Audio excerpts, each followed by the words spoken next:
অনেক ব্যবসায়িক ভাইয়েরা কোথায় কোথায় মিথ্যে বলে। একটা জামার দাম চাইছে আপনার কাছে 1000 টাকা, আপনি বললেন 300 টাকা, সাথে সাথে ওই লোকটা বলে দেয় ভাই এটা তো আমার 500 টাকার উপরে কিনায় আছে। কিন্তু আপনি যখন 300 টাকা বইলে আইসা পড়তেছেন, বলে ভাই আর কিছু বাড়াইয়া দিয়েন, আপনি বলেন না এই 300 টাকায় আমি দেবো, আর 1 টাকাও দিতে পারবো না, ঠিক আছে ভাই নিয়ে যান।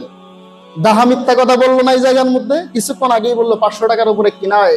আল্লাহ রাসূল সাল্লাল্লাহু আলাইহি ওয়াসাল্লাম বলেন এই সমস্ত ব্যবসায়ীর উপর আল্লাহ রাব্বুল আলামিনের পক্ষ থেকে লানত, বলেন না নাউজুবিল্লাহ।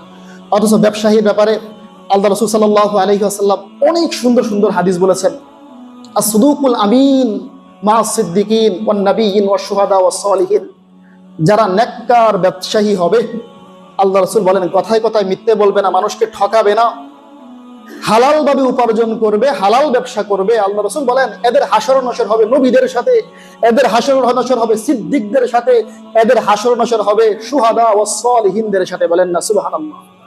কিন্তু আমরা এত সুন্দর একটা ব্যবসা, আমরা কথায় মিথ্যে কথা বলার কারণে আমার উপার্জনটাও হারাম করে ফেলি, এমনকি আল্লাহ রাব্বুল আলামিনের পক্ষ থেকে নিজের উপর লানত নিয়ে আসি, বলেন না নাউজুবিল্লাহ।